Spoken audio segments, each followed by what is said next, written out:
Hello there, and welcome back to the Agostinho Zinga Show with your host, Agostinho Zinga, and this is episode number 735. That's 735 of the Agostinho Zinga Show with your host, Agostinho Zinga, and I hope you're doing well wherever this podcast may find you. I hope you are doing swimmingly. I really, really do. How am I? All good, all things considered. All good, all things considered. It's been a pretty strong start of the week for me, a pretty strong start of the year. I'm feeling refreshed. I'm feeling ready to go. There might be some residual after effects of the glow that you feel after you're sick. I don't get sick too often, but I did have a bit of a gnarly sinus infection, as I mentioned previously. And I think because I actually listened to my GP, I listened to medical advice, and I stuck, with the medication. I didn't, divert my course. I didn't do anything silly like get on it or drink or anything or do anything dumb like go out. I stayed in the whole entire time and finished my course of medication. And I know it sounds like I'm patting myself on the back for doing the bare minimum and doing something I need to do, but I've been very irresponsible in my life. I've made some very irresponsible and dumb decisions in my life in the pursuit for hedonistic highs, in the pursuit for pleasure, in the pursuit to fucking shortcut things. So I'm glad for once I didn't do it. So I think maybe because I'm recovered now and I'm on the other side, I've got this little bit of a pep in my step. I've got this little bit of a pop in my voice. I'm feeling like I'm bouncing up and down every time I walk. And I feel like with my New Year's resolutions, the way they're going and how I'm attacking things, this might end up being one of the best years I actually have. Legit, this might be one of the best years I legit have because I'm in my full power now. I'm realizing what it takes to be an amazing person, and the first step to be an amazing person is to make sure that you don't get ill, right? Is to make sure that you don't get crazy sinuses infections and you look after your health to some varying degree. So I'm feeling good, I'm feeling powerful. I cannot lie, I really cannot lie. Over the last couple of days, I've been watching some random old movies. And for some reason, I don't know why, maybe because I saw something on the internet, maybe because I heard someone mention on a podcast, but I randomly downloaded Rambo First Blood.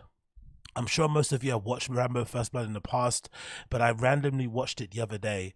And I have to admit, it's been a long time since I watched it. It's a really, really good movie. Rambo First Blood might be the best of the Rambo series, to be honest. I remember the first one I actually watched. I forgot which one it was. The one where he's in the cave and he ends up putting the gunpowder in the fucking wound he has, right? I think he gets shot with the arrow and he ends up pouring the fucking gunpowder from the bullet in there and he lights it up and stuff. That iconic scene.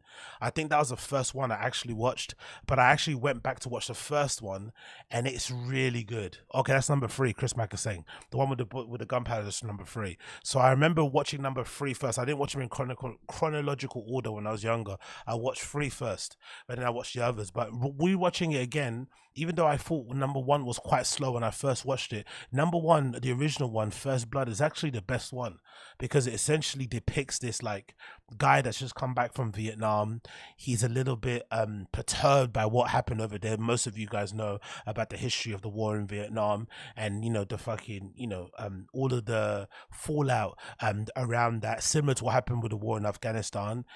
He comes back to his country and he's not a hero, right? Because of all of these images, these distressing and horrible images of like villages and innocent people getting blown up and kids and stuff, whatever it may be, were being kind of broadcast over to the States.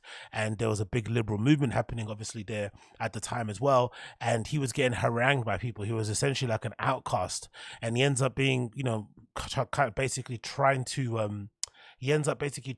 to acclimatize or settle himself in this town that he's in, and he basically gets told to leave.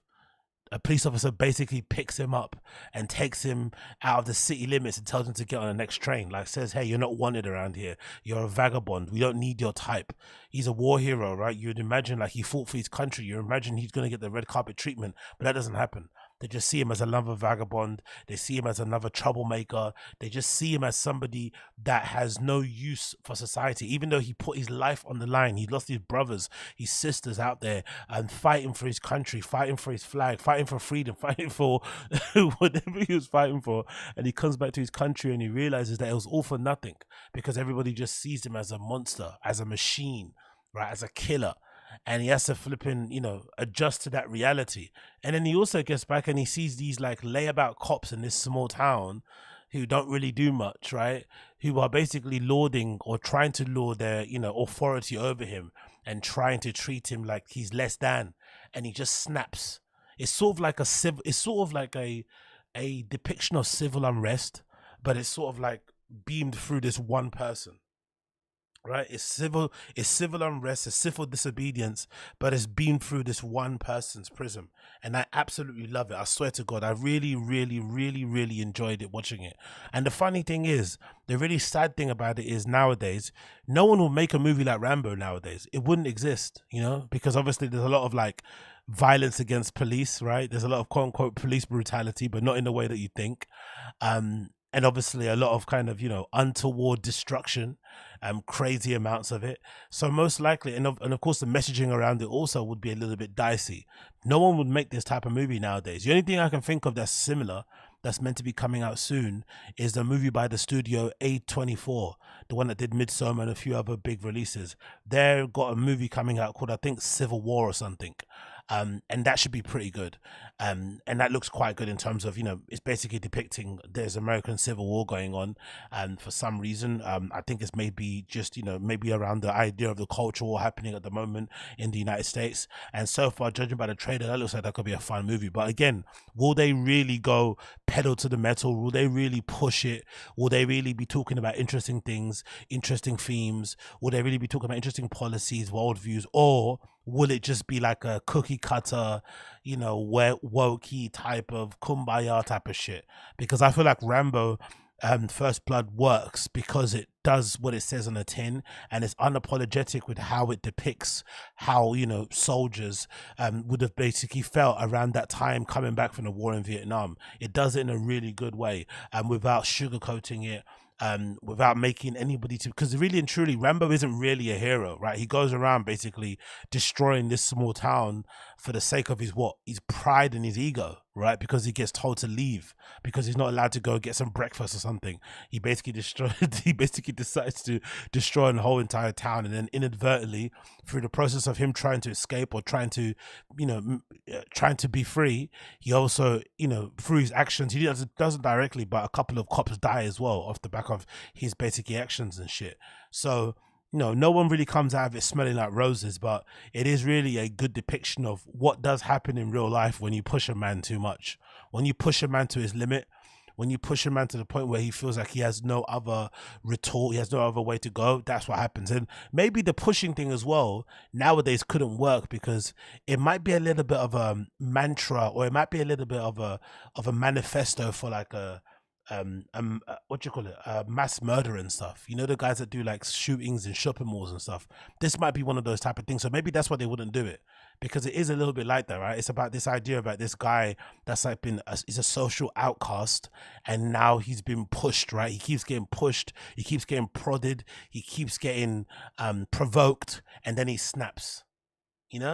That's probably what's happening there a little bit, it feels like. So maybe they wouldn't want to do it because they wouldn't want to send out that message that they are flipping, promoting that sort of idea and stuff. So maybe that's the right reason. Who knows? But either way, really enjoyed it. Rambo First Blood, absolutely amazing.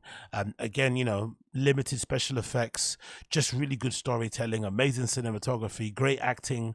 There's not even that much dialogue in it, right? It feels very kind of like, it feels like there's a lot of pauses. There's a lot of, kind of just reflections. There's a lot of like stuff said with subtleties and movements and whatever it may be. Rambo's a man of few words in this flipping movie as well. So I love everything about it. I'm not going to lie. I love everything about it. So Rambo First Blood, check it out if you haven't already. I'm sure most of you have. Big up everybody in the stream chat that's tuning in live as well. Appreciate all of you there. I see you, Chris Mack, Jared Mellerick, what's going on? Big up my guy, Shades Debt, what's happening? Big up AL. Tommy, get the bag. Big up everybody in the stream chat. I appreciate you all for joining me also. Moving on from that one, we're going to talk a little bit about Man United. So Erik ten Hag finally had a meeting with INEOS, the group that's bought a 25% stake in Man United. Unfortunately for me, being a fan of Man United, I would have preferred a full sale, but unfortunately we're stuck with Sir Jim the Rat Ratcliffe, who's now got 25% ownership of the club, which basically means that he has now the sporting authority or decision-making rights in his arm, because that's essentially what the deal that they did. The deal that they did is that for 25%, Jim Ratcliffe and his consortium or his group of people are going to be the ones in charge of all sporting decisions at the club. Now, on paper, that should be a good thing, because one of the things that's people like myself and other fans have been decrying was that our structure as a football club is all over the place. We are mostly a commercial club. We don't really care about sporting success, and a lot of the struggles that we've had can be laid at the feet of our owners and their inability or their flat out refusal to get with the times, fix up our football structure and get us pointed in the right direction. That's why many fans like myself want the Glazers gone. We wanted a full sale, whoever it was, even if it was Sir Jim or it was the Qatari group, we didn't fucking care. We wanted a full sale so that we could have a fresh start, because now we're like, what, 2 decades of the Glazers ownership, and without the magic of Sir Alex Ferguson, what we've basically seen is that without good football structure, you really have no chance of being a successful football club. Sir Alex Ferguson is and was and is one of the greatest managers of all time. Obviously, we'll go down as United great manager of all time. He was able to succeed in spite of the Glazers. Now that we've seen that he's stepped away from the club, every other manager that's come after him has failed really to get us back where we belong. And I think most of the reason because of that will be, yes, we maybe had some dodgy managerial choices, but it's because the football structure isn't where it needs to be. So Jim Ratcliffe has come in, he's decided to get control of the football structure, and now he's had a meeting allegedly with Erik ten Hag, where Erik ten Hag has said the meeting was quite positive. So this is courtesy of MUFC MPB on Twitter, and the quote from Erik ten Hag was as follows. Erik ten Hag on an INEOS meeting, he said, "Very positive. We had a long meeting, many hours we sat together on many issues. We were on the same page, very constructive." So for me, I'm a little bit concerned about it, because I personally am one of the people that feels like Erik ten Hag should get sacked just because of how poor we've been playing, and mostly as a punishment for how he sold us a dream with his football he played at Ajax and how they were basically constructed. Ever since he's come to United, it's been an absolute horror show. We played terribly, we got terrible results, we're in a lowly position in the flipping league, we're out of most of the cup competition, reception in the FA Cup, and things are not getting better. And of course the transfer market dealings from him have been absolutely shocking also. So I feel like there should be some consequences for how terrible we've been playing. The fact that he's fallen out with players, he's in game management, all this sort of stuff should be punished. But I also feel like the players are the ones that are mostly to blame. As much as the owners have been terrible, I feel like we've had the same group of players who've been stinking up the place, who'd had way too much power, who earn way too much money considering how lowly we are as a club, who should be the ones getting a boot. So I'm more than willing and happy to see those players be given a boot and maybe let Erik ten Hag kind of see out the season and go from there. But if we keep performing terribly, then of course he's going to force the owner's hands and he's definitely going to go. The only thing I don't want to see is of course an interim manager duo of fucking Darren Fletcher and Steve McLaren, which will end up happening if we do sack Erik ten Hag until the end of the season. And then there's also a prospect for those kind of fans out there that don't like Erik ten Hag. There's also the very scary prospect that if we do sack Erik ten Hag and we don't get an interim, there is a prospect that flipping, what's his name? That Graham Potter, the former manager of Brighton and Chelsea, might end up being our coach, because there's rumours coming out there that INEOS have sounded him out and shit. So it's not looking great for being a United fan. Now, the other thing that's very concerning is this news, courtesy of MUFC MPP. Erik ten Hag on contract extensions. He says, "We're talking to Rafa Varane, Anthony Martial, and we triggered the options of Aaron Wan-Bissaka, Victor Lindelof, and Hannibal Medri." So if you know anything about United, you know that our squad is very much in need of a clear out. We need to get most of these players out of our club. We need to have a clean sweep and start again to rebuild from the bottom. And it will require some very tough decisions to be made, some very ruthless decisions to get us to rebuild the squad, because there's players there from like 3 or 4 managers ago that probably need to be moved on, and players who have necessarily haven't fulfilled their potential, and we just need a restart. I'm worried now that we're already discussing contract extensions with the like of Varane, who I'm a fan of, but I still think a tough decision needs to be made to let him go. Anthony Martial is another person I'm a fan of as a player, but he hasn't fulfilled his potential. He's injured too often, even though this season he's been fairly fit, and I think he's just ill and stuff, but I would like to move on from him. And even the likes of Aaron Wan-Bissaka and Victor Lindelof. I feel like all of those players should be getting let go. I don't feel like we should be getting contratation for any of those players. I feel like, if anything, INEOS as a group should be making sure this summer that everybody contract situation gets assessed all together in the summer, and then we decide what happens going forward. I don't think because some people's contracts are ending, or it's approaching that 1 year mark, that we should just trigger the extension. That shouldn't be how we deal with things. We should be looking at assessing every single player in that squad, or every member of that fucking first team from the backroom team also, in the summer. It shouldn't be done now. I think everybody should be playing for their future, for lack of a better term, and then we kind of look at things in the summer and decide where we're going to go there. The fact that we're still deciding to keep the likes of Varane, Martial, AWB, and fucking Lindelof is a sign that nothing really has changed. Nothing really has changed. We're still stuck in the same position that we're in, and most likely we're still going to be seeing these same trashy players like McTominay, like Luke Shaw, like Bruno Fernandes, like Marcus Rashford be the linchpin of our club, going into the next season. That's the really sad and depressing part of being a United fan. But hey, I guess it is what it is. But then the final news here, we got news courtesy of the same page regarding Jadon Sancho's loan to Borussia Dortmund. He's going to go back there for the next 6 months. The quote from Erik ten Hag is, "I can't say anything about that. We have to wait to see how things are going. When we have news, we'll tell you."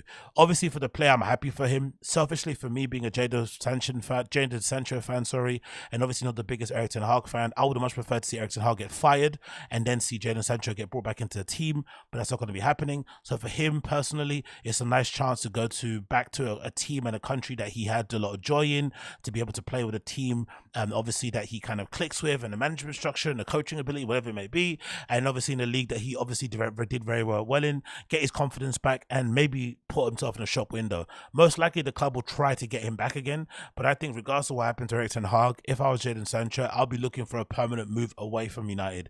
The transfer hasn't worked out for whoever's, you could decide whose fault it is. Maybe some blame does lie on Jadon Sancho's feet for not making himself indispensable, but regardless, the transfer United didn't work out as we all hoped it would. We chased him for a long time. It kind of, flattered to deceive, and I feel like he should jump now before he ends up being another Pogba, before he ends up getting tied down to a long contract at United, and then the next time he turns around, he's already 28 and time has fucking slipped by. I really do think he should leave sooner rather than later if I was him. But again, what do I know?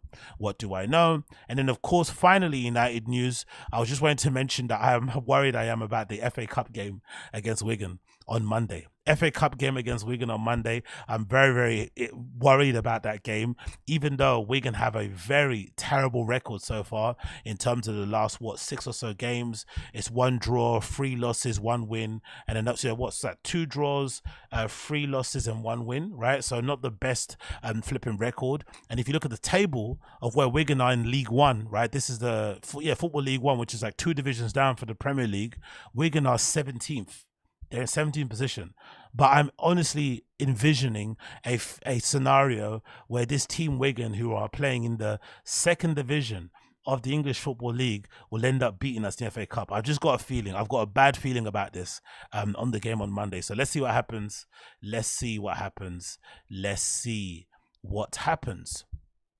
Moving on from that. There's this news courtesy of Instagram, courtesy of the page called Stay Grounded. And I thought this is a very interesting question. It's regarding the hundreds.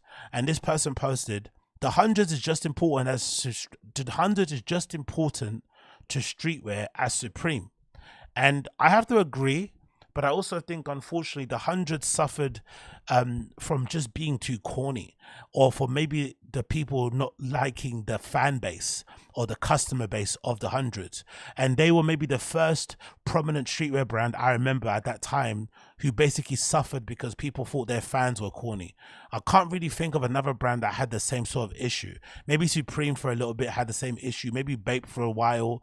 But for the most part, I feel like the main reason why the 100 doesn't get respected the way it should do, and the main reason why people kind of maybe, discount them and don't really take them too seriously, has to do with the fact that their fans were looked at as corny, because I guess at the time there was a big Filipino, Mexican type of big fan base around the hundreds at the time.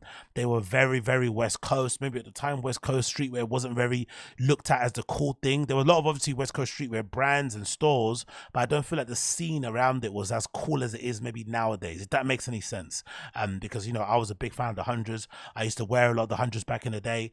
And one of the things that I did actually when I did the hundreds, when the hundreds was really prominent, right, is that I met the hundreds guy, Bobby Hundreds, the founder, and that was really an interesting and pivotal moment in my sort of like streetwear quote unquote career, because I remember that was also the time when I was sort of like struggling to sort of like, you know, integrate myself in the scene, because I met a lot of resistance or people acting like a big time, being too cool for school and stuff. And I remember kind of being friendly with the hundreds guy, Bobby Hundreds, on forums. I think back in the day on the Hypebeast forum, and he happened to be friends with this guy called Nick Jackson, who used to run a brand called 12 Bar. And at the time, when I was around 18, 19, I was interning at 12 Bar. I was an intern at 12 Bar, one of the first internships I ever received or ever had.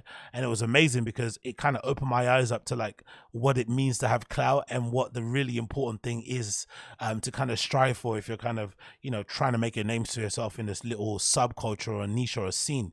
And that is to just do the work, to be an integral member of the scene, and to not worry about, you know, trying to suck up to people, to not worry about trying to be people's friends, and instead focus on the work.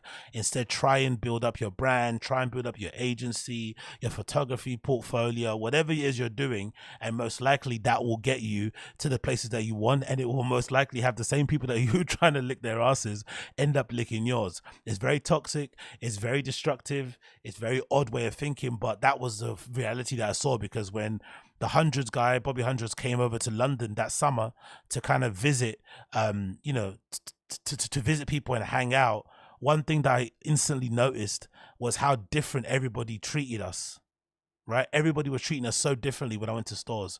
The difference was so funny. You see such a big difference with people, how they treat you inside the stores when the hundreds guys come. It was like night and day. There were some stores I'd go to in London, like the Hideout and like Bond International, and the guys would be such cunts. And then I remember when I walked in there with Bobby Hundreds from the hundreds, suddenly everybody was all smiles. They were all kind of dapping me up and stuff, and it completely changed how I was kind of regarded, you know, the next time that I kind of went there as well on my own. So it was kind of funny to kind of see it. So that was kind of cool. But then again, like I said, I just think in general, they suffered mostly because of their fans. People just assumed their fans are corny. They didn't really like them too much, right? It's like, I don't know. It's a really unfortunate situation, and of course, their products as well wasn't the greatest, right? I feel like their quality standards or the consistency of their collections kind of wavered from time to time. The creative direction was kind of all over the place. I was never the biggest fan of the logo personally, and I just think in general they weren't regarded as a cool brand. I remember there was a time, actually, I think it was a time Bobby Hundreds came over. He was discussing maybe some potential collaboration with Supreme, and the meeting didn't really go too well. I think that was all kind of part of it, because people kind of looked down upon them, you know, they kind of saw them and thought, you know what, nah, we don't really like you too much. We think you're a bit weird. Your brand isn't that cool. And personally, for me, one of the things that kind of put me off the hundreds over the years, I have to be honest, was when the Atom Bomb started to become the prominent logo. I always thought the Atom Bomb logo was incredibly lame and corny. I just preferred the fucking text of that, the hundreds written in script. I've actually got a picture of myself wearing some. See, I actually preferred this logo. This logo was pretty cool. This like logo with just the text written across the chest in the hundreds in this big thick font. Maybe the bomb logo kind of works a little bit there, but I actually preferred it how it worked there. And then of course I've got this old the hundreds starter hat starter kind of type hat that they did in the past as well. And this is actually when I used to get flow. This is the last time I got flow. This is the last time I got flow. You know what I mean? This is the last time I got flow, and it was flipping great to fucking see, to be able to get all these free products given to you, to kind of feel like a bit of an influencer. And the other time as well that I got some flow from the hundreds, from these old pictures of myself on the Flickr, was when I had these flipping jeans from the hundreds back in the day, when they did these raw denim jeans, these Japanese denim jeans from back in the day, the hundreds did, right? And I wore these things into the ground. They had these amazing wave logo, I think, on the side. I think, if I'm not mistaken, this stitching embroidery, the purple thing in the back pockets, was something relating to like earthquakes in San Francisco or something like that. I'm not too sure if that was the vibe about it or something like that. That was a kind of nod. And I used to wear them. I wore them into the ground. These things absolutely got busted together. I absolutely flipping love them. So big up the hundreds. Unfortunately, they don't get the respect they deserve. I think a lot of it has to do, like I said, with consistency. Wasn't great. It was all kind of up and and down. The projects and the works were a little bit all over the place. Creative direction was a bit all over the place. And again, like I said, I think it was mostly the fucking issue was the customer base. People just hated the customers. They thought they were corny and lame. That's the main thing that kind of let them down. Really was the main thing that let them down. So it's kind of sad to see how it kind of turned out with the fucking hundreds back in the day. But I used to love wearing the hundreds clothing. I swear to God, I used to absolutely love wearing everything from flipping the hundreds. And I wish that they were still a prominent brand now, because I would definitely be wearing more of it now. As you can see, there's another 12-bar hoodie that I used to wear back in the day. Some fucking Hunter Dunks as well, another 12-bar flipping t-shirt from back in the day, Supreme blazers. I forgot what that collab Air Max was, Aurora or something like that. I forgot what the brand was again. Some more 12-bar stuff as well here, and a few other 12-bar bits and bobs up there, as you can see as well. But big up the hundreds, always a big fan of the hundreds, always a big fan of the hundreds. Things that you like are not currently being said on here, so don't worry about it, my friends. It's all well and good. If you want to listen to random show, I'll be back again with another one during the week as well. So all well and good, all well and good. Anyway, continuing on, we got this post courtesy of Stay Grounded, which I thought was really on point, and I want to basically piggyback off the back of this. Regarding Stay Grounded, it says Danny Brown says fit check trend sucks and is bad for kids. I definitely agree with him on this one. About the asking rappers how much their clothes cost, industrial complex. I think it really sucks. Can't really say anything sucks, because it really messes up with the kids, you know? There's nothing like having my little cousin like asking me for like Balenciagas and stuff. And it's like, come on, man, what is going on right now? Like, you don't have a job? I was happy to get a pair of Reebok pumps for $100. I thought that was baller, you know? Yeah, now these kids want $1,000 shoes, and that's like, man, that's like months of rent. There's somebody out there that can go to Burlington Coat Factory and get fresher than somebody that's just wearing all designer, you know? Mm-hmm. So it's all about your style. It's all about you. It ain't about how much money you really spend on clothes, you know? Absolutely, man. Absolutely. You can go thrift. It's cost $200. Yeah. Total. I got this from a thrift store, you know? And I think he's 100% right. I've never been the biggest fan of those channels. I think one of the main ones I always hated was the guy that does his channel called Icy Cough, the How Much Is Your Outfit? I always thought that stuff was redundant, because if anything, it just encourages people to buy really expensive or rare items and wear them all at once and think that's style, when it isn't. That's obviously, in my opinion, the opposite of style. When you just wear really expensive, loud things, very rare things, and you walk around thinking you're doing something because you've got the rarest, most expensive, most bright, most loudest thing ever. And if anything, it also encourages hyper consumerism. It kind of makes you want to always go out there and buy crazy expensive things just for the sake of it. And really, you can get off some really crazy fits by just going out to the thrift store. One of the things I used to always love to do, which I don't do too often anymore, was I used to go on Vogue.com or something and pick a brand that I like. Let's say it's Rick Owens. And I would just see the silhouette of what the looks were on the runway, and I'd try and find the same things on the high street or through a thrift store, and then I maybe have a couple of designer things to kind of fill it in. But the main silhouette, the main shape, the main maybe color palette of the outfit I would find on the runway, and I'll try and replicate it. I used to do that a lot, especially during the Hedi Slimane era of Saint Laurent. When Hedi Slimane was at Saint Laurent and everything was like skinny jeans and cowboy boots and leather jackets, you could always find those looks easily at a Goodwill store, at a charity shop. You could find a nice leather jacket for cheap. You could find maybe a nice button-up shirt somewhere in a vintage shop for cheap as well to wear, and you could easily put together a very similar Saint Laurent look with maybe the real Saint Laurent boots, right? You could maybe purchase them for the actual price, and then fill it up with all vintage pieces, and you wouldn't need to spend the whole entire money getting the whole outfit done, but you could kind of look quite stylish by copying the sort of styling of the flipping runway looks. That's what I really used to love. And I think this whole like how much is your outfit thing, it kind of encouraged a lot of people to just go the opposite way and just buy expensive things. And the weird thing is, most likely, if you've seen a lot of those what's your outfit look like pages, especially when they're interviewing like random people on the street and not just celebrities, you see a lot of the same things. you see a lot of the same silhouettes. You see a lot of the same shapes, especially when they do them in New York. You see the guys that all wear those big jeans with all the crazy embroideries on them and shit. You'll see people wearing really loud knit jackets and stuff and leather jackets and whatnot. It's all the same thing. So this whole like how much is your jacket thing, how much is your outfit thing has really encouraged people to dress the same and buy the same things and have the same taste. Like everybody on those pages seems to always be obsessed with chrome hearts, or you know, maybe wearing a particular Bottega Veneta shoe or Balenciaga jumper and stuff. It's all the same thing again and again and again. So if anything, people are pretending that they're individuals because they're buying all these incredible, rare, expensive things, but they're actually looking very similar because they're all kind of getting the same inspirations. They're looking at the same discovery pages. They're following the same page. They're following the same profiles and pages, and they're getting the same levels of inspiration coming at them, which is obviously making them all have a weird collective taste that they just all kind of like,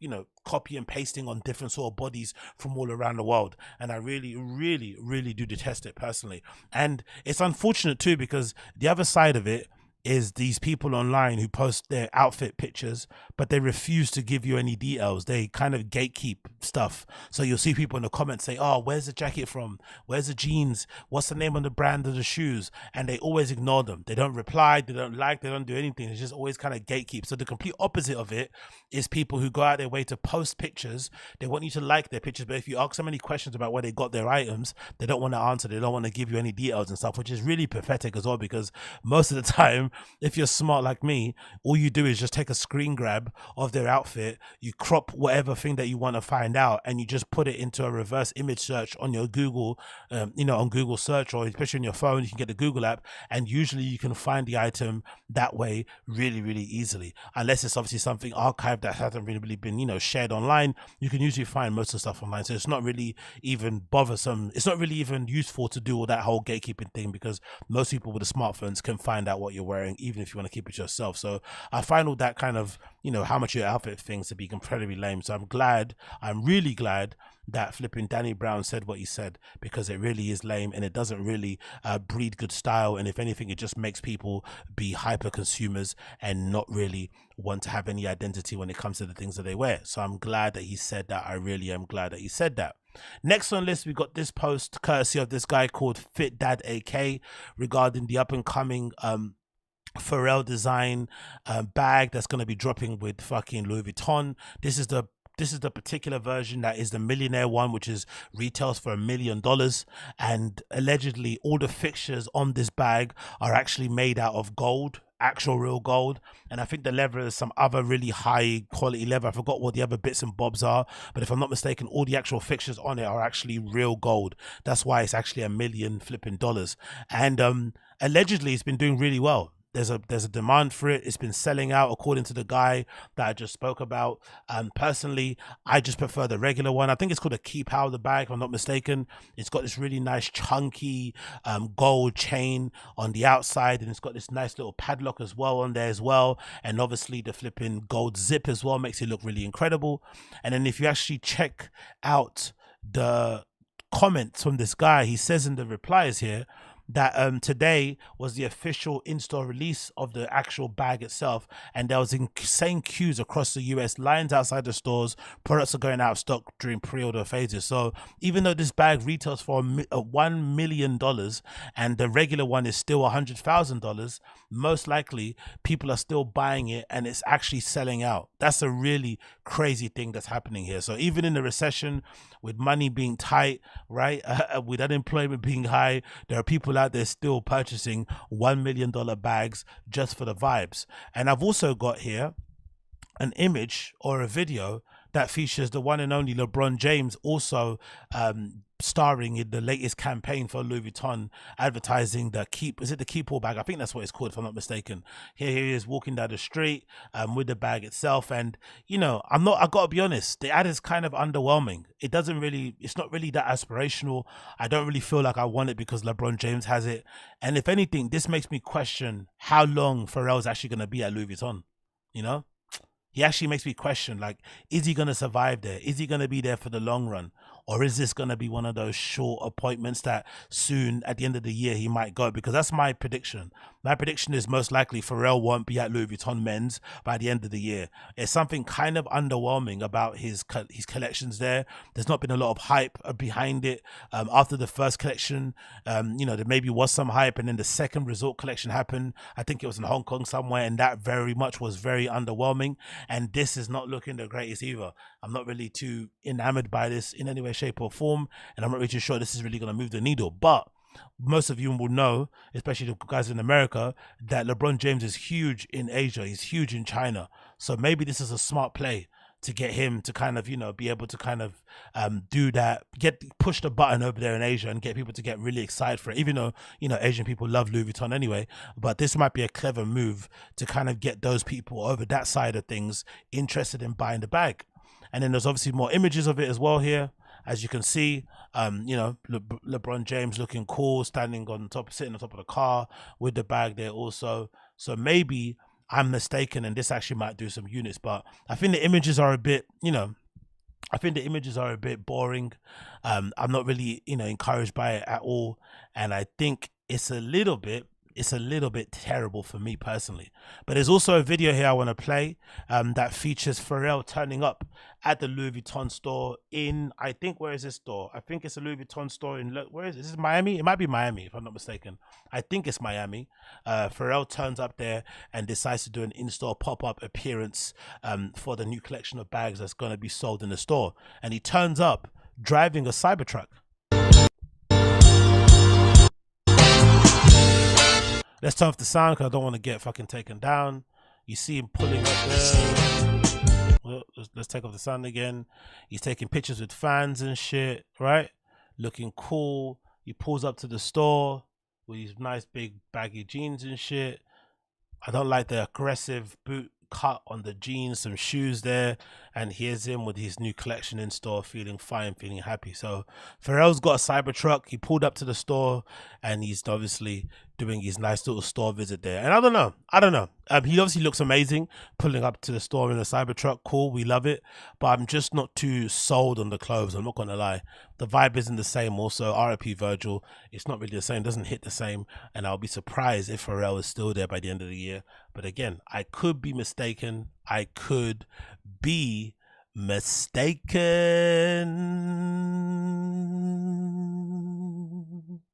Who knows? Moving on from that one. Let's obviously talk about, we have to mention the one and only Katt Williams.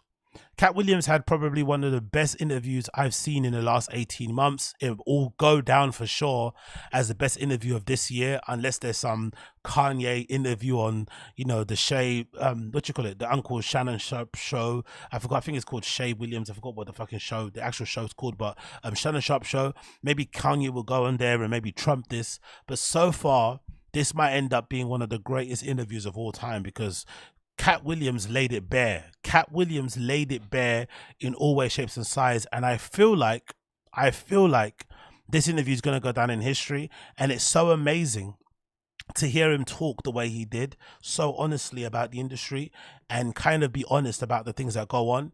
And I think this sort of like freedom, this sort of ability to sort of like speak truth to power or just speak the truth in general is something that he is afforded to do because he's kind of independent. He moves to the beat of his own drum. He's got his own flipping fan base that are fucking holding him down. And the fact that he kind of makes his own money, he's kind of out of the system.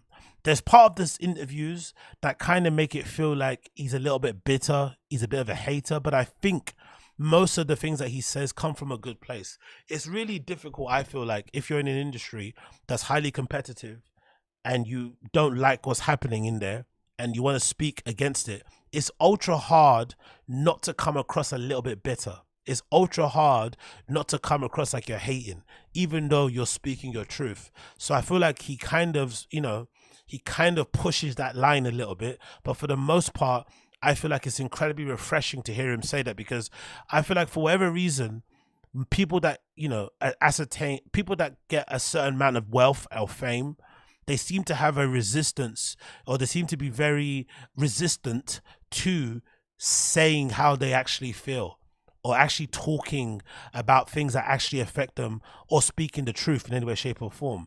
If anything, the more famous, the more rich they become, they tend to kind of go into themselves. They tend to kind of limit what they're saying. They tend to kind of dim their voice, dim their star, because they don't want to bring too much attention to themselves and stuff. So it's really always the opposite. When I always thought, if you get the amount, if you're able to be somebody like a Katt Williams, like a legend in the industry, you're able to, basically accumulate the amount of money he has over the years, you should probably owe it to yourself to actually act like you got fuck you money, because no one can really cancel you. You've got a fan base that is loyal to you, and you're always going to have the ability to make money as long as you can flip and get on stage. That's the main thing. And I've always thought it's a shame when people on that position don't take that opportunity, or don't use that privilege to speak truth. Because if you're not going to speak truth when you have the ability not to get cancelled and you're protected, then when are you ever going to speak truth?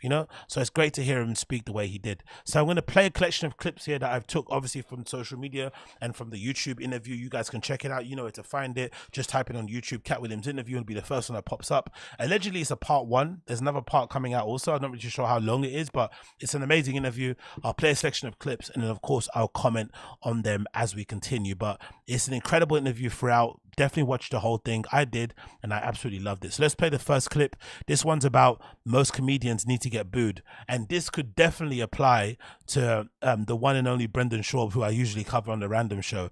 This sort of ideology, or this sort of idea, could definitely be applied to him, because I feel like a lot of those comedians have really suffered, because for the most part they have like a built-in audience on their podcast that doesn't really, that just loves them for who they are. So maybe a little bit of like harsh realities of what regular people kind of think of them might actually improve their comedy. But less about me, let's hear what he has to say about this. Have you ever been booed, Katt?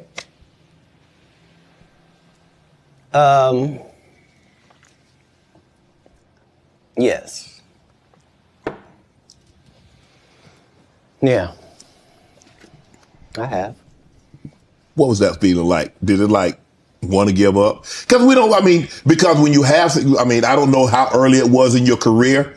Obviously it hadn't been I don't think it's in the last decade, because you've been immaculate. Have you ever dropped a pass? I have.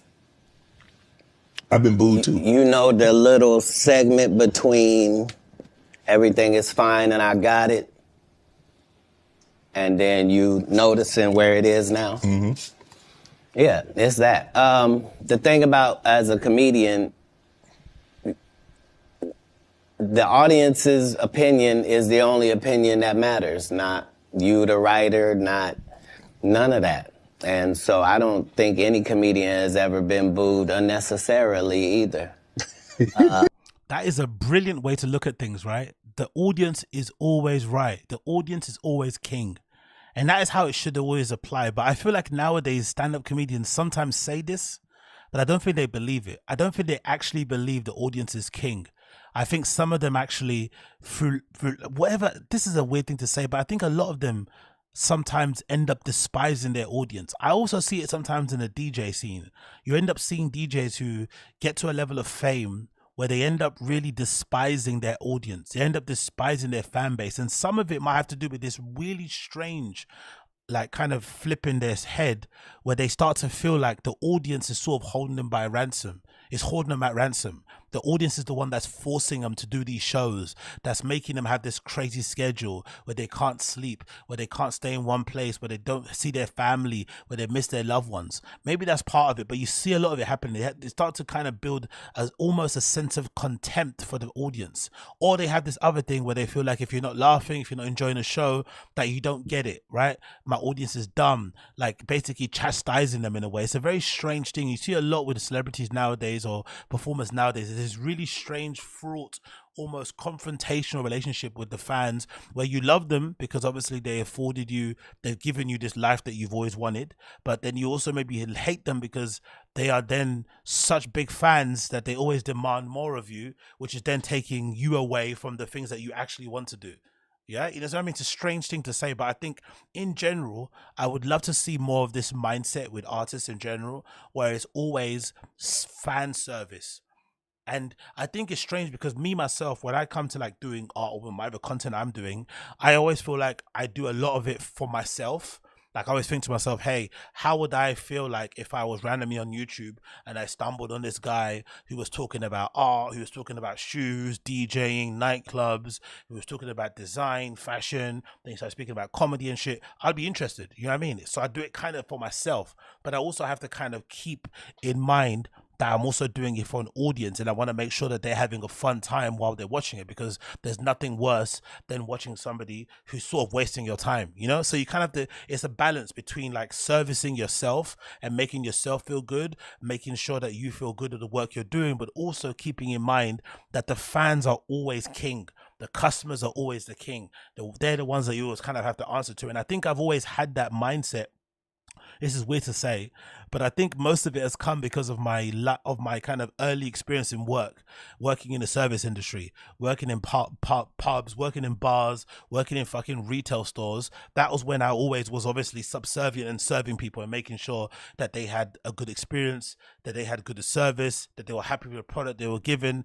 And that was a really big thing that I kind of learned, and something, and again, it was also beneficial when I worked in retail. I worked with people who really took their job seriously, even though it was a job that people kind of felt like was beneath people or was a little bit shit. I worked with managers and with, you know, sales assistants who actually loved selling. They loved they loved, you know, talking to customers.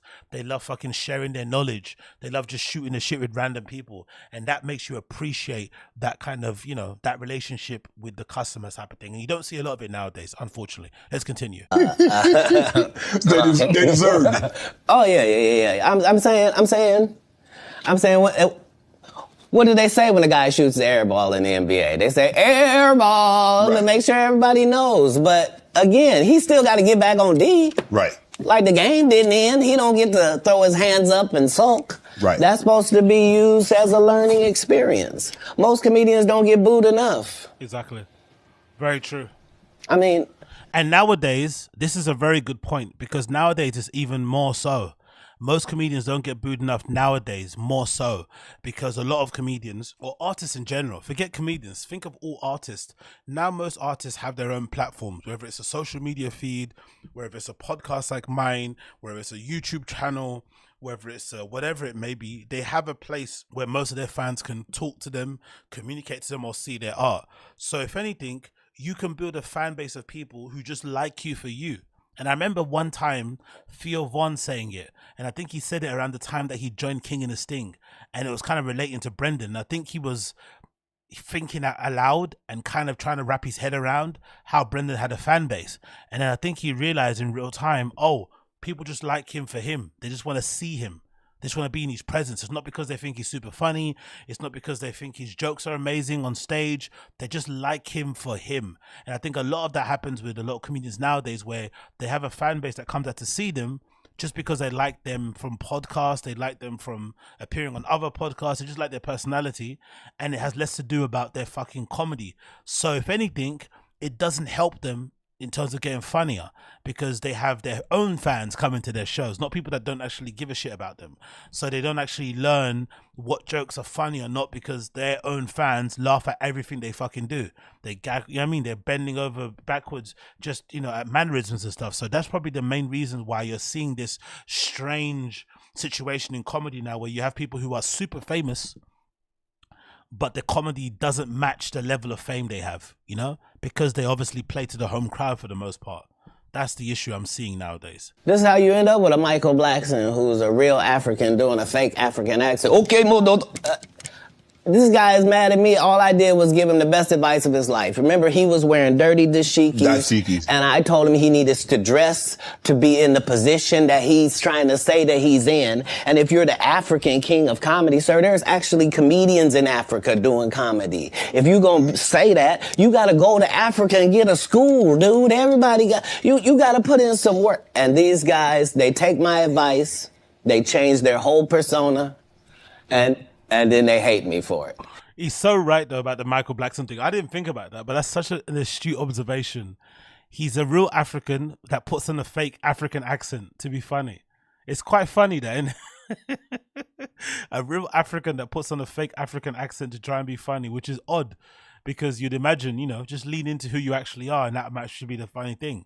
I've always thought the idea that Rogan says about, there's only 1,000 really true comedians out there, and I find it interesting how whenever he says the 1,000 comedians, the Navy SEALs of comedians, the top level comedians, they all happen to be his friends, and they all happen to be people from English speaking countries. He never really includes or counts people around the world. For some reason, people, especially happens to here in the UK too, people from North America, people from, parts of the UK, they just think the other parts of the world don't exist. If there's a really big comedian in the Philippines, that person doesn't count because you don't understand their language. Same with if there's a really big comedian in fucking Brazil or in Botswana or something, they don't include them. So they always refer to themselves as the best comedian in the world. But it's like, how can you be the best comedian in the world if you don't know who comedians are outside of fucking North America or outside of English speaking countries? That's not the world. Just because you are, and especially if all of the comedians that you think are good are the ones that come on your show or the ones that you see in the same venues that you play at, how about everybody else that's playing in venues that you haven't heard of or are unknown in that? Do they not count? Do they not matter? And generally, I'm just too big to comment or make a statement about it or do a live or any of that. But when it gets to be a whole grouping of these guys, I got to come and talk to Shannon. And I really do love that. I love the fact that he said it because, like I said, I think it's really difficult in his position to say what he says without sounding like a hater. That's the really sad part about it. Even though he said a lot of good things, there's a lot of pushback out there because, he's got a prominent voice. He's very popular. He's probably the most well-loved comedian on social media because I feel like a lot of stand-up comedians divide opinion. But I feel like Katt Williams has this sort of like lore, has this sort of like legend around him that most people love him for. And I feel like that's the main thing that I've always kind of appreciated about the guy. Next clip here I'm going to play is Katt Williams on being called gay after he roasted Wanda Smith. I'm sure most of you guys know about the legendary back and forth he had with the radio presenter Wanda Smith, but he speaks about the the fallout of that interview, and I think it's really, really incredible. And I obviously played a clip of his back and forth with Wanda Smith also. Let's play the clip now so you can hear it. Bear with me a second as I get it up on here. There's only 5 or 6 different types of people, and you're gonna see them everywhere that you go. And all my enemies all look the same in the eyes, whether it's Faison, Wanda, Erik, Spears, they all look like... Man, what you gotta They all look the same in the eyes. You know what that means? They've all got that kind of those dark patches around their eyes. Faison, they all look the same around the eyes. They've all got raccoon eyes. That's basically what he's saying. Yo, Katt Williams is so rude. He's so fucking mean. You don't want to get in a war of words with this guy because he will really make you, he will really, really, really break your heart. He'll really make you cry. He's so fucking mean, honestly. Let's go to the start again. Oh. Life is only 5 or 6 different types of people, and you're gonna see them everywhere that you go. And all my enemies all look the same in the eyes, whether it's Faison, Wanda, Erik, Spears, they all look like... Man, what you got against Wanda Sykes? You think I don't remember that? Sir, Wanda Sykes and Wanda Smith are 2 separate people. I mean, Wanda Smith. And I had only said one name, sir. Wanda Sykes I'm is amazing. I love Wanda. And I agree. I love Wanda. That's my girl. But I remember on the radio, you went on a radio interview. If I'm not mistaken, that's in Atlanta. Right. And you came on there with seemingly good intentions. And she attacked you. It wasn't just that part. It was the fact that before I go in there, she has a conversation about, okay, now, I just want to talk to you because you just won an Emmy for the city of Atlanta, and this is in Atlanta, and they just want to hear about the Emmy and hear from you and to thank you for what you did putting the city on. Right. Okay. And we won't talk about your kids. We won't talk about jail, no cases. We ain't going to talk about none of that. Right. And immediately gets in there and goes the opposite way. You can't flip up on me because you're an inferior comedian. I'm going to destroy you, and I'm never going to call you out of your name. I'm never going to say anything disrespectful to people that look like you. It's a very thin line I got to call, but this lady is trying to embarrass me in front of a largely homosexual fan base. That's why she got canceled. Gay people don't take it kindly that you would, as a derogatory, call me gay. Gay people don't feel like it's derogatory. And you knew she was losing the moment she did that. The moment she went for that insult, you knew she lost already before it started. It's similar to when you're having an argument with somebody and they start mentioning money, or they start mentioning how many girls they fucked, right? How many chicks you fucked, as fucking Brendan would say. That's when you know you've already lost. When you start mentioning money and women, you've already lost. If you can't just insult the person bar for bar, word for word, then you've already lost when you start aiming for money, or when you start talking about their sexuality, especially if it's incorrect. Even if it's true. Telling somebody that they're gay or calling them a bunch of sticks, how is that an insult if I actually am one? You know, why would I be offended if I am one? You know what I mean? It's such a strange defense, but it definitely shows that you're losing. So why are you trying to shame me with something in a community I don't even belong in? There's no gay people saying I belong over there or been over there. You did, but I have no hatred of over there, and how dare you? You did a number on it, though. Hey. You did a number on it. That's legendary. No, you either believe in karma or you don't. Because Yeah, I love that line. You either believe in karma or you don't. Personally, I don't. I feel like bad people get away with bad things all the time. I feel like the worst people sometimes sleep the best. They sleep like absolute babies. They have no stresses in the world.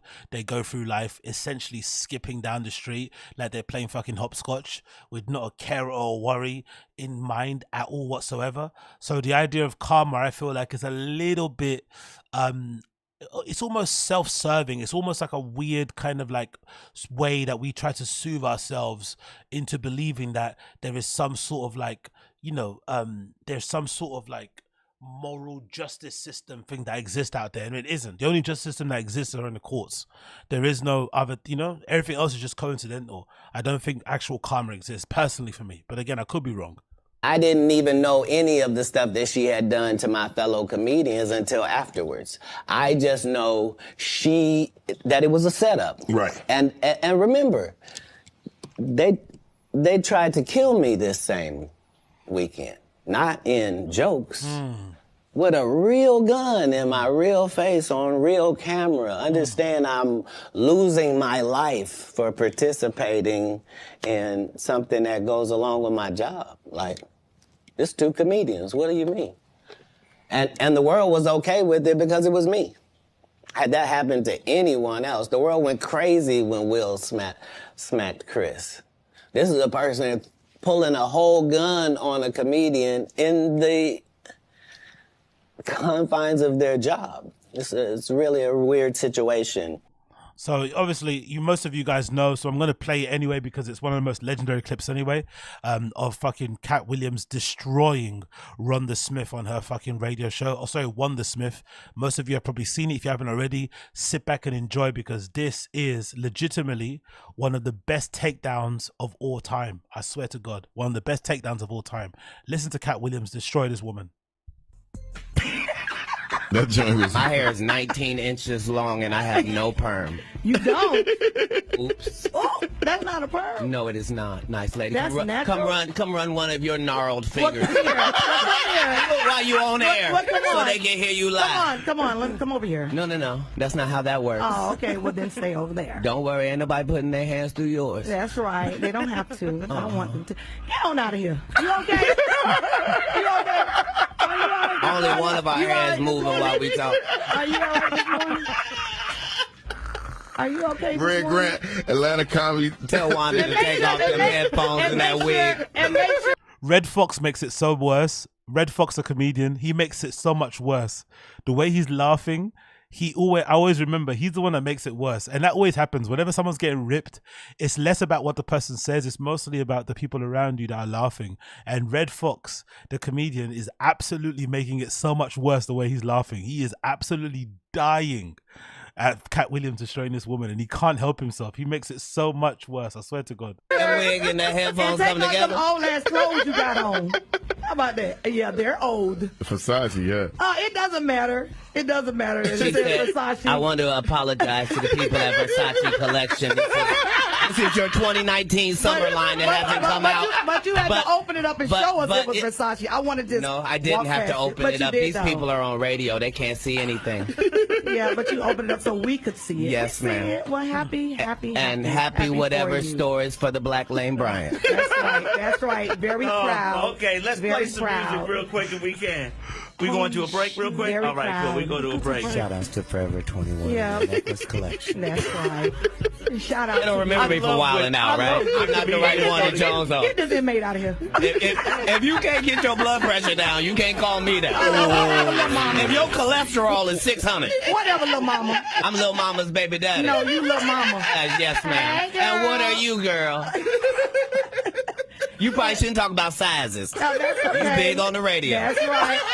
And you're big Turn in it prison. down. And you're yes, big in ma'am. prison. I've never been to prison. You 19 have felonies, times. no convictions. Yeah, Knock it off. Prison and jail aren't the same. No. Okay. No. Only one of us has $12 worth of jewelry on. No. No, $12. That all is available. If you want to have Wanda's jewelry, please go to Citgo or Quick Trip at any point. If you buy 2 packs of Newport 100s, they will give you everything Wanda has on right now. Honestly, legitimately one of the greatest takedowns of all fucking time. Legitimately, it doesn't stop. If you can't take down your cholesterol, you can't take me down. Like, are you serious? Come run your gnarled fingers through my 19-inch hair. That's all mine. Like, oh my God. Thank you to the guys at Versace for their new collection that's not in stores yet. You shop at Forever 21. Oh God Almighty, man! Absolute Katt Williams, what an absolute legend! Absolutely love that evisceration from Katt Williams. Big up Katt. Moving on from that one, we've got this clip as well from Katt Williams talking about how he was put off from drugs. Now, Katt Williams maintained throughout this interview that he's never been on hard drugs. I guess maybe because of his lifestyle, because of his rock star, larger than life personality, because of some of the videos that people have seen of him out there turning up and stuff, people just assumed he was on stuff. But I guess he's saying he's never done any hard drugs. Now, you have to be the judge yourself of what you believe or not. Personally, for me, I feel like there's no reason to lie, right? He speaks a lot of shit. He talks a lot of shit anyway. So I just don't see why he would lie about drugs. You know, it sounds like a weird thing to sort of suddenly be really coy about. So I'm leading to believe him. I think there are some people who just look like they're on drugs, but they don't actually do anything.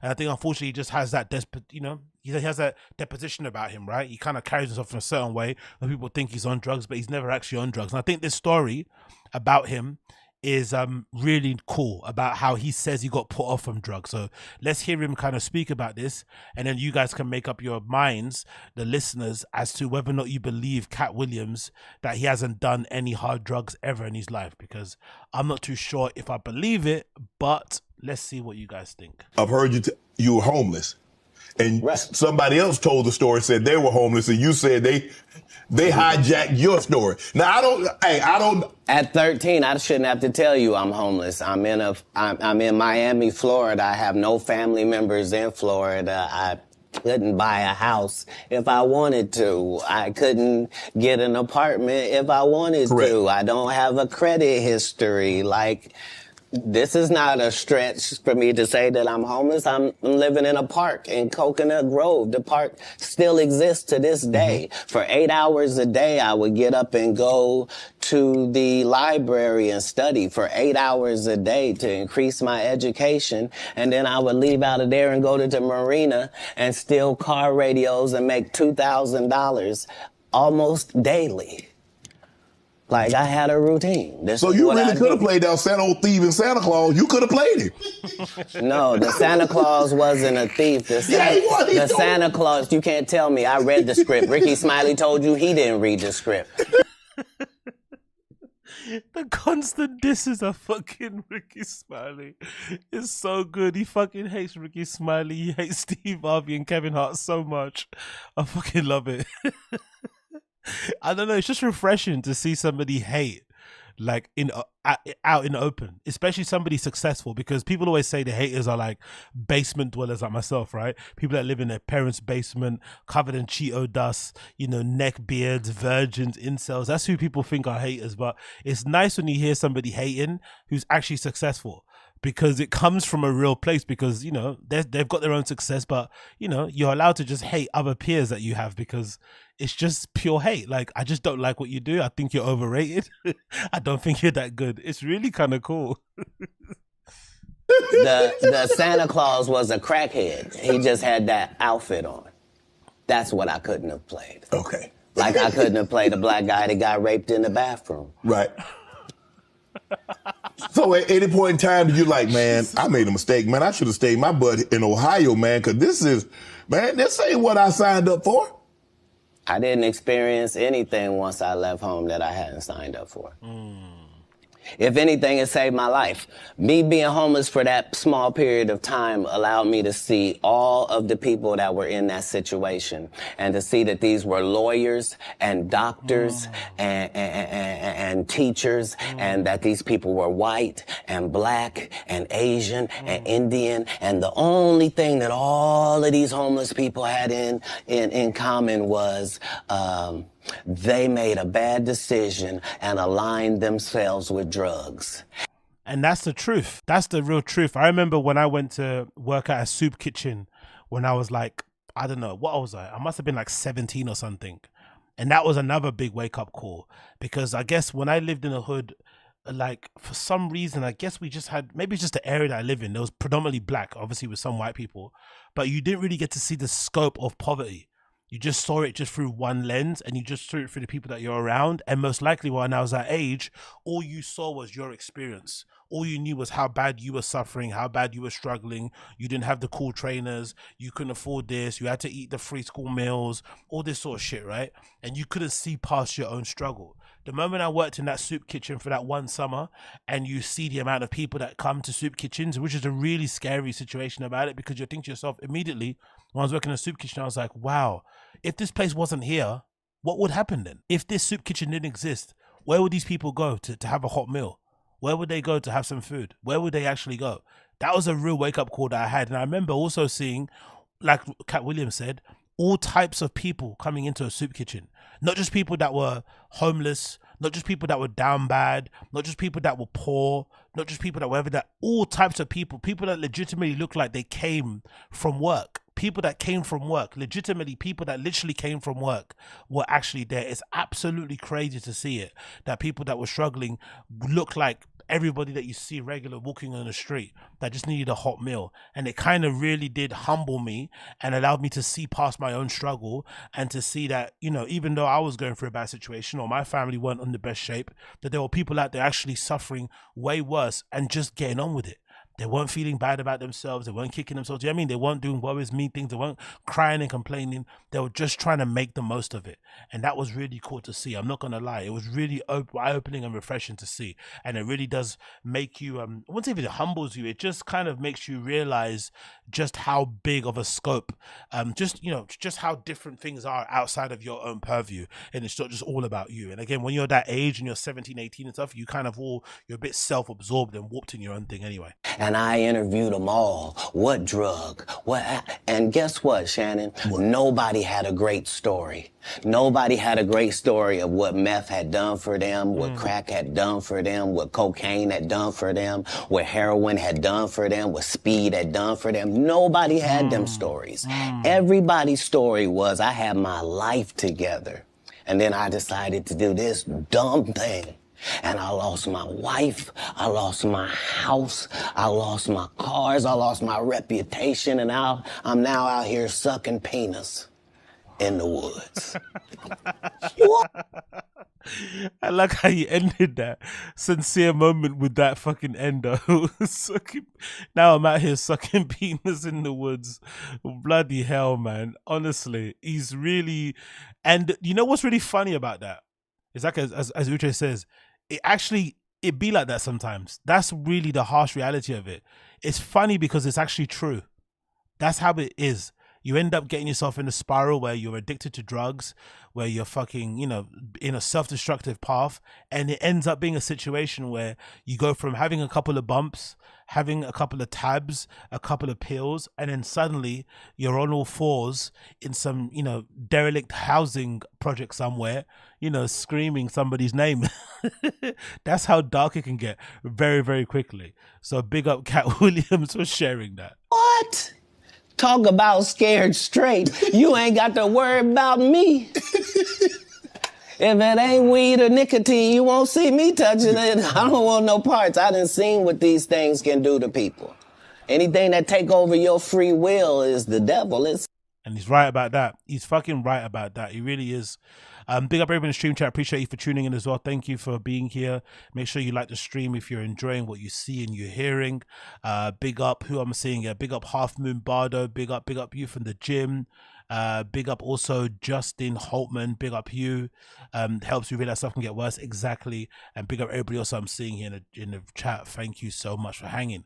It really is true about what he's saying about drugs, but I really do wish, this is maybe my my fucking naive wanting of a utopia type of thing, but I wish we could live in a society where a lot of people could have a handle on their drugs and their booze. I wish we had a more grown-up approach to drugs and alcohol in general. I wish grown-ups could realize when it's not suiting them and just stop.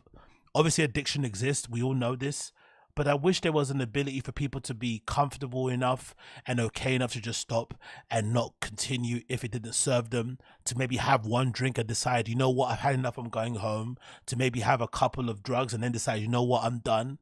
But for some reason, I feel like we have systems in place, we have societal pressures that make that almost impossible. I think of the UK as a good example.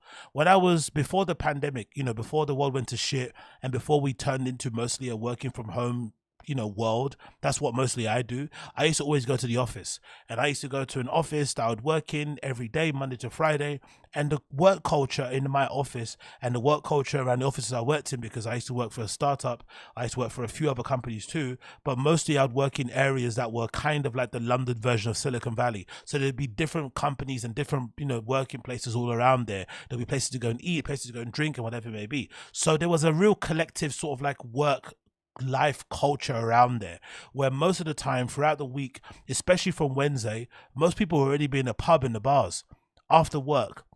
As soon as you finish work, whether it's at 5, half 5, 6 or 7, the first thing people did from Wednesday was go straight to flipping the pubs and the bars. That's the first thing they would do, especially if it was a tough week, especially if you had a couple of meetings at work, especially if maybe you had a bad, fucking review or something. The first thing people would do to comfort themselves was go to the fucking pub. If you went to catch up with a friend that worked in another workplace, you'd meet them at a pub or a bar or restaurant. So you would start to booze from Wednesday onwards. And then to make matters worse, on the weekend, especially towards the fucking payday, usually was the time where people will start picking up drugs and start to turn the after work drinks into an occasion to get a bit loosey-goosey, because most of the time, if you were older and you had a family, by this time Saturday comes around, you're hanging out with your family. So the only time you really have to be free to do all your adult activities and hang out with people like-minded and similar age was during the week. So you would spend the entire week from Wednesday to Friday getting boozed up, drinking a bunch, and maybe doing a lot of drugs. So you ended up doing way more and drinking way more than you would do if you weren't working in an office with that sort of toxic culture. So even though I wish we had a bit more of a grown-up handle on drugs and alcohol, and we could be a little bit more responsible with it, because I feel like there should be more encouragement of people, and that it should be more encouraged for people to handle their vices. That should be encouraged more. Instead of just abstinence, there should be more encouragement of like, hey, handle your vices. Don't let them take over you. Don't let them destroy you. You always be in control. That should be a thing people should strive for.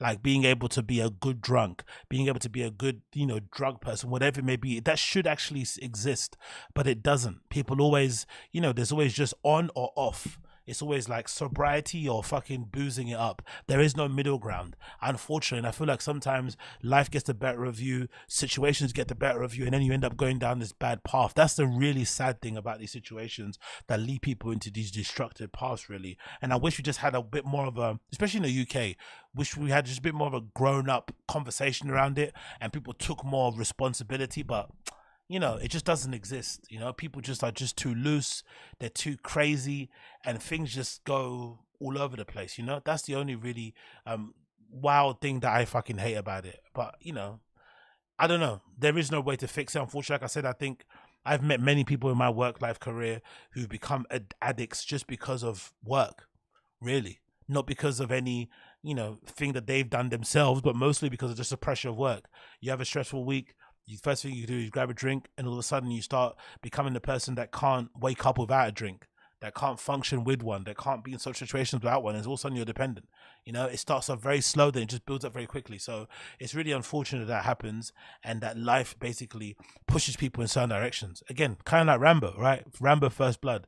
You get provoked, you get pushed, you get backed into a corner, and you feel like the only thing you need to do to get out of that corner is to fight back. But sometimes fighting back might lead you into more trouble and might make the problem far worse than what it was in the beginning, you know? So it's sad. But then you also don't want to surrender, because if you surrender, you might die. man. But big up Katt Williams. Absolutely impressive, smart, clocked on guy. I fucking love it. Let's play a couple more Katt Williams clips here. Yeah, we got this clip here. Let's play this. Let's play this clip. We have to play this clip. Katt Williams legit wants to fight Cedric the Entertainer. Let's play this one. This is a really funny one as well. Oh, I fucking love Katt Williams. Big up Katt Williams. What a fucking legend. So let's play this as well. Let's get the sound up. Bear with me a second as I get it up on here. Curry had already helped me work on this joke because I thought it was good because I was getting a standing ovation on it. He had me go back in the lab and help me craft it to be an even more powerful joke. So this is not just a random joke. This is my very best joke, and it's my last joke, and it's my closing joke. Okay. 1998... I'm doing this joke. It's on Comic View. Cedric comes to the Comedy Store. He watches me in the audience. He comes backstage. He tells me what a great job I did and how much he loves the joke. 2 years later, he's doing that as his last joke on the Kings of Comedy. And he's doing it verbatim. He's just changed my car into a spaceship. Jesus Christ. Him and Steve had already apologized for me, so I gave him a pass for a decade. Why would you sit here and be like, I saw Katt 30 times, and Katt didn't do, as I stand before you, Shannon. I would have bust Cedric's stomach. There was nothing that would have kept me from one of these in that patch right there. Like, are you kidding me? I love it. I would have busted him in the stomach. But I love how honest he is about it, man. I love the fact that he still gets under his fucking skin that Cedric stole his joke from all those years ago. Again, proof that he's a fucking true comedian at heart. So let's see. Let's see if we think Cedric the Entertainer stole Katt Williams' joke. First, we've got Katt Williams' joke, right? Let's hear the similarities. This is Katt Williams' joke that Cedric Entertainer stole. Let's hear Katt Williams' version of it first, and then we're going to play Cedric's version of it as well. Had your car radio up so loud that you couldn't hear the damn thing when it cut off. It looked like this.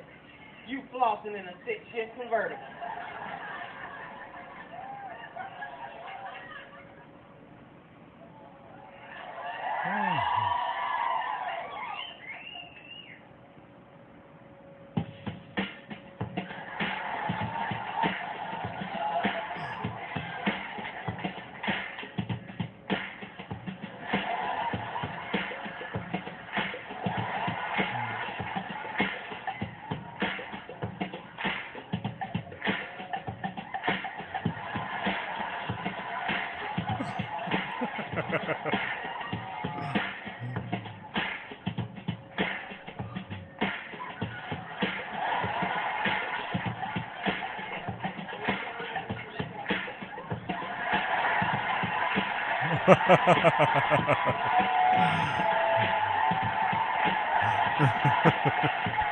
So that's Katt Williams' version of the joke, right? Let's see Cedric Entertainer version of the joke. And again, that's what physical comedy looks like. Unlike fucking Brian Callen, who just stands there with his legs wide. That's what actual physical comedy looks like. He's making the whole entire audience die with laughing by just mimicking himself, trying to start up his car and pushing it down the fucking street. That's actual real physical comedy. None of that Brian Callen shit. Let's play Cedric Entertainer's version of it. Let's play Cedric Entertainer's version of the joke, the one that Katt Williams says he stole from him. 72 deuce and a quarter. Nigga, we get us a cigarette, nigga, we be in a space shuttle, nigga, like it's a 72 deuce. Nigga, we get us.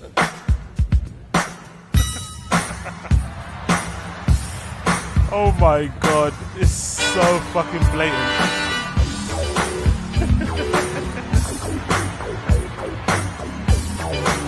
You know what makes it worse? If you're not watching this and you're listening via the audio version of the podcast, please make sure that you watch the video version of this because you won't see it. But if you listen to this via the audio version, one of the most telling parts about why this is clearly a theft is that the footage of Katt Williams performing the joke, even though it's filmed on a janky camera at a TV, it's clear that it was filmed in different years. You can tell by the fashion. You can tell that Katt Williams' joke was filmed before Cedric the Entertainer did it. That's a clear and obvious version of how it's fucking been jacked. The quality of the camera, the outfits they're wearing, the colors and shit, you can definitely tell that Katt Williams did that joke first. It's fucking crazy. And the funny thing about it also is this. I've always said, I find joke thieves to be dumb, especially when the joke isn't that complex.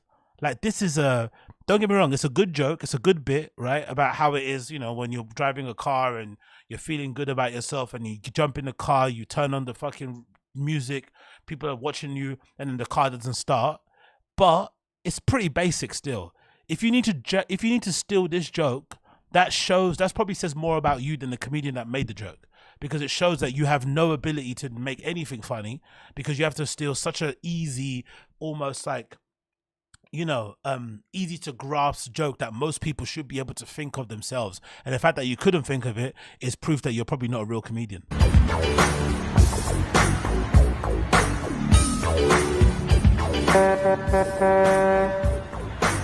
What's up, nigga?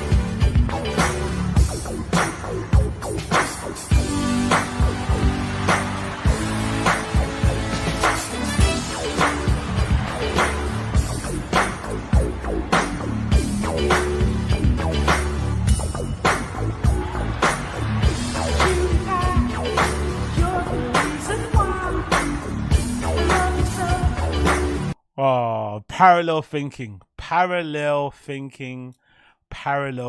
B. So clearly Cedric Entertainer stole that joke, and I love that Katt Williams has never forgave him for it, has never forgot.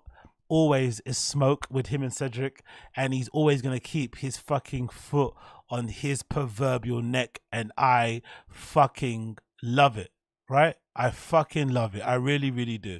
And let's play one more of him ripping into fucking Cedric Entertainer. One more Katt Williams ripping into him. I fucking love when he rips into him. It's fucking brilliant. When you asked him, did you steal Katt Williams' joke? Yeah. He said, it don't line up. How it don't line up? He thought that I was just a no-name comedian and that he could take this joke and nobody would know. Right. The issue was that I had already done this particular joke. They're calling him Cedric. Big up Gabriel. Cedric Sharpe. That's brilliant. Big up Gabriel J with the fucking comment of the night.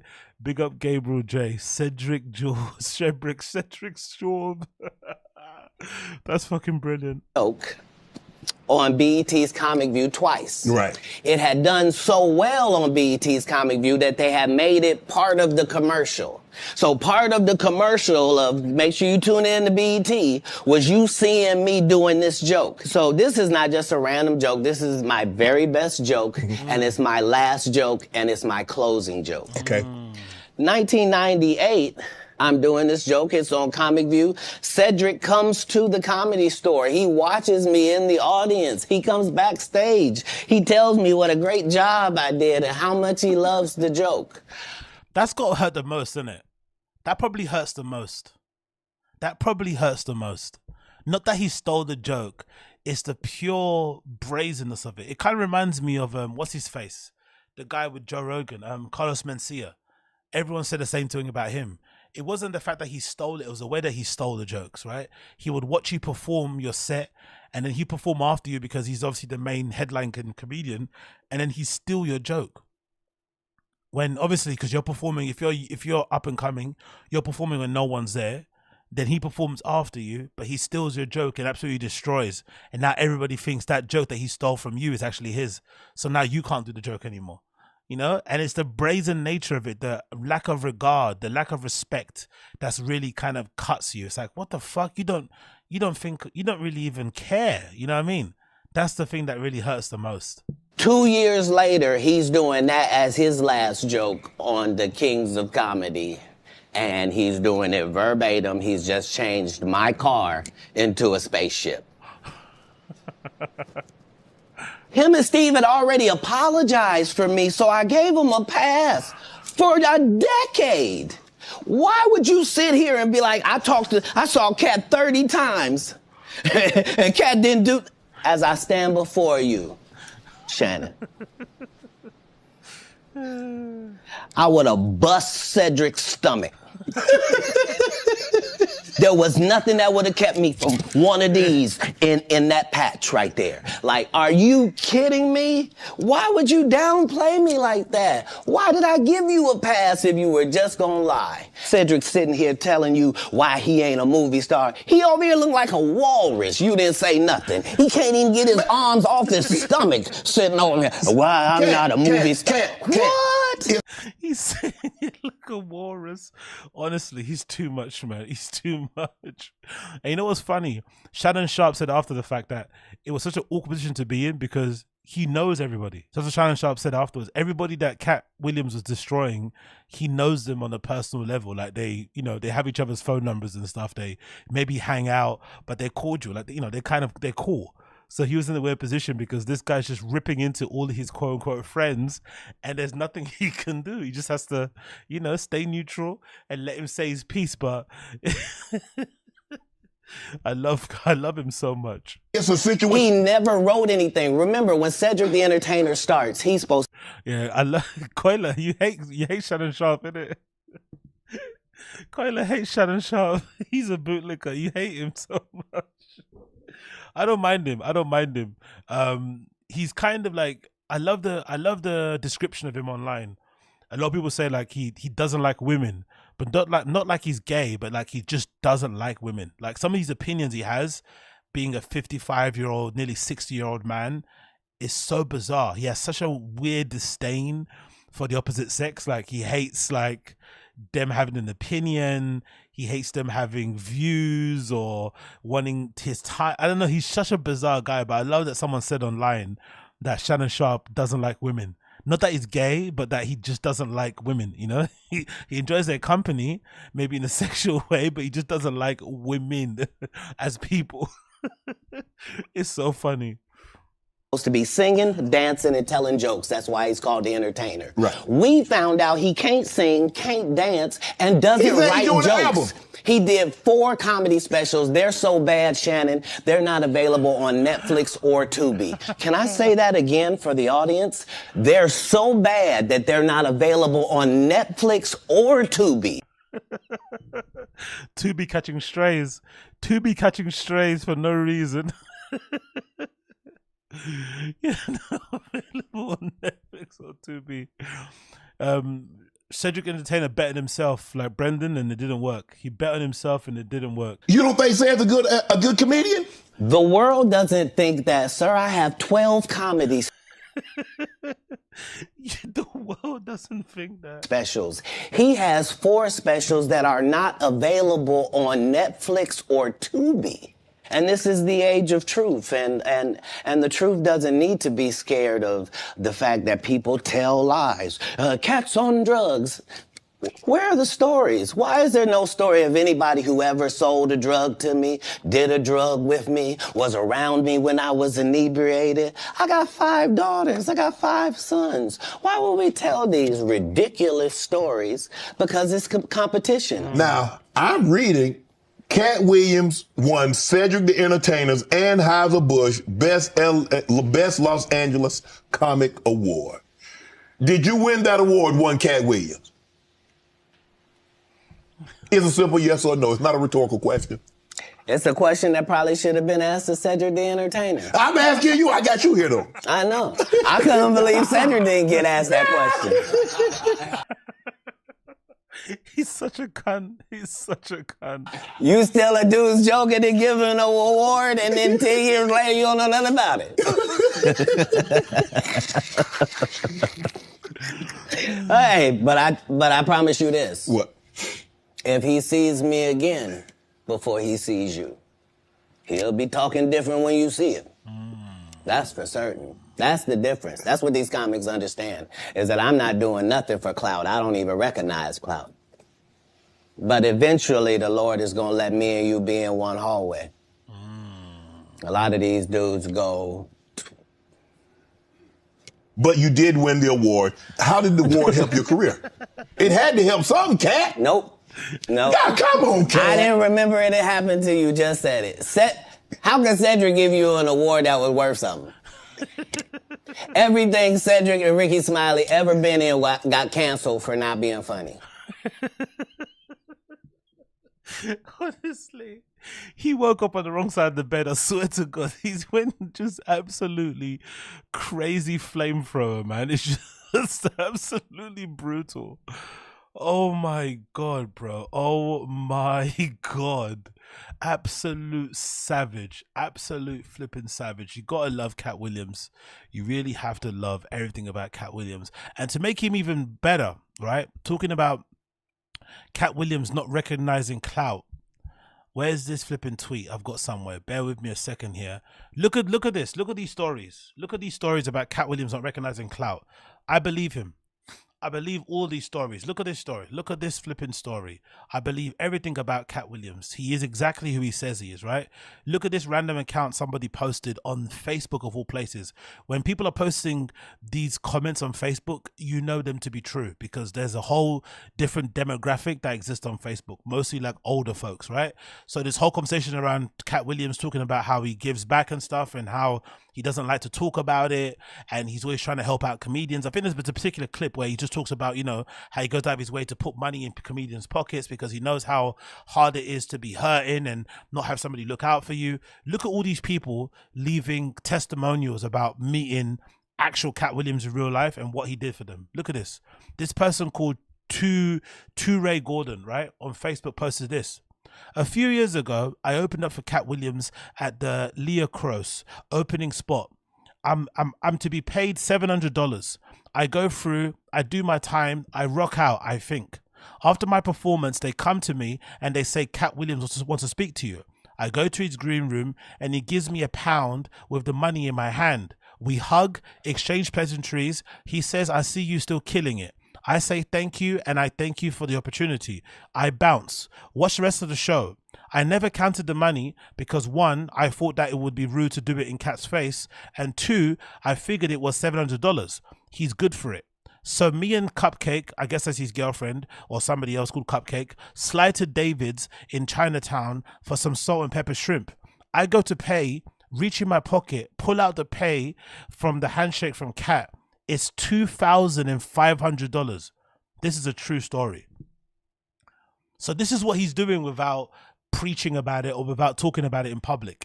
He's going out of his way to basically double, triple the pay of some fucking performers and comedians that are playing before him. So he's doing a show. They've got an opening act there. He knows what it is to struggle, right? He knows what it is to flip and be an opening act, because I've heard people say it before in terms of stand-up comedy. I'm sure Robert Henry Poet can say the same thing about how hard it is to go from being an open micer to actually getting some gigs in comedy clubs, and then to actually go to a position where it's actually paying well, where it's actually maybe able to afford your rent or whatever it may be. It can be really difficult. Sometimes you're literally, you know, rubbing pennies together. So to be performing for somebody like a Katt Williams and get paid what you're meant to get paid, but then open your fucking wallet and open the fucking wad of cash that you got and count it and realize he actually overpaid you 3 times of what you actually were meant to get. And you know what that does? That usually, for most decent people, will make you want to pay that back. That's what happens. That's what happened to me. If I did something for somebody, or if I did a job and somebody went out of their way to overpay me, most likely when I get in a position where I'm earning some money, I'm going to make sure that I pay them back. And I feel like that's a great way to, if anything, really change the culture around the thing that you do, especially most likely, I'd imagine, in this situation, Katt Williams was probably, I'd imagine he's probably like this because there was a situation that he was in when he was coming up in comedy where he was struggling, where maybe you're performing on a show and, the comedian before you gets paid a lot, you don't get paid a lot, and then you have to maybe go back home, on the fucking bus, or you have to sleep on a fucking bench and shit. And then what you do is that you make sure that you kind of correct course when you get in position. So that is what it does. So that's a really cool and inspiring story. But then there's another account here of how amazing Katt Williams is from this other person. Look at this other guy, right? This white dude here. He says the following on his page. This guy called Richie Redding. Richie Redding says, years ago, I got a last minute call to open up for Katt Williams in Philly. He wasn't there yet when I got on. It was one of the best sets of my life, and at the point, but I was bummed because he wasn't there to see it. On my way to the dressing room, a dude in a fur coat stepped out of the shadows and said, young man, that was absolutely stupendous. And he shook my hand and with a wad of cash, which felt like way more than the show was paying for me. I played it cool, thanked him, but I really needed some money at the point. Turned out it was 5 times more. 5 times more. As he walked away, he said, I'll have you on the road, and that's my word. I got a call the next month, and I did 116 shows with him over the next 3 years, and it was all love. So what I'm saying is talk that shit, Katt. So this guy randomly did an opening set for fucking Katt Williams. Opening set randomly, right? And Katt Williams ended up paying him 5 times more than what he was meant to get paid. And then he put more money in his pocket by taking him on the road to do 160 shows. That's when you know somebody's a good dude. Yeah, he talks all his shit. Yeah, he might be a bit of a hater to some other comedians, but this is what he does when people are not watching. And this, I think, is a marker of an actual decent person.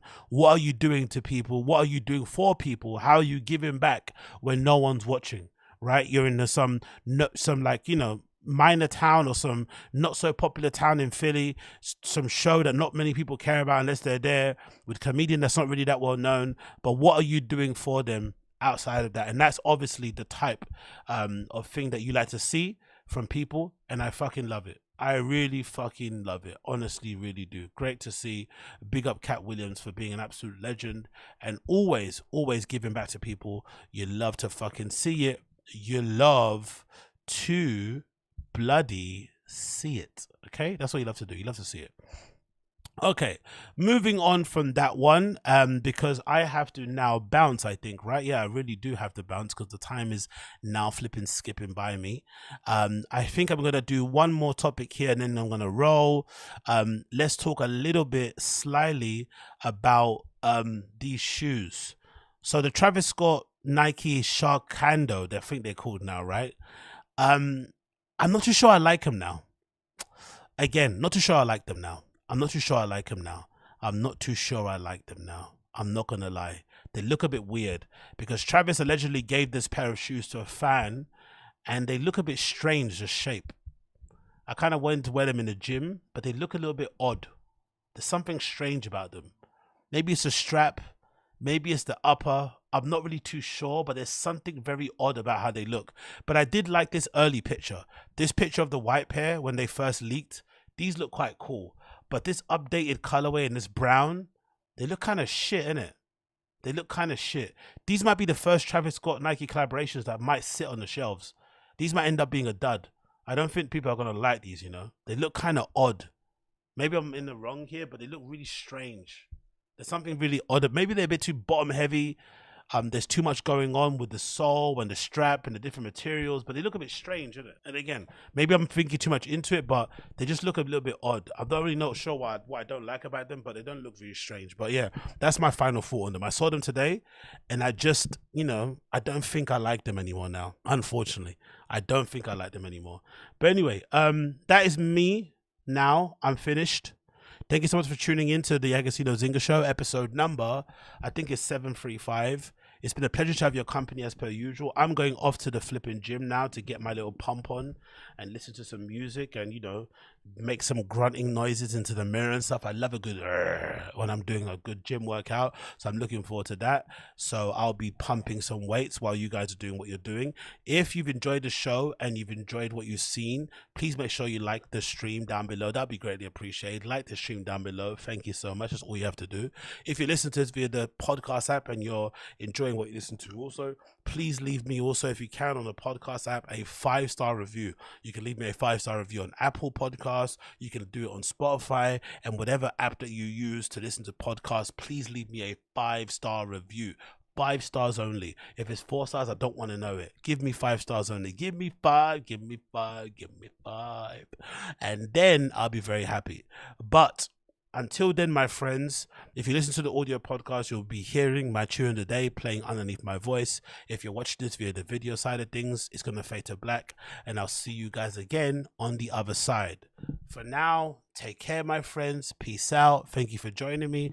And I'll see you all again very, very soon. Peace.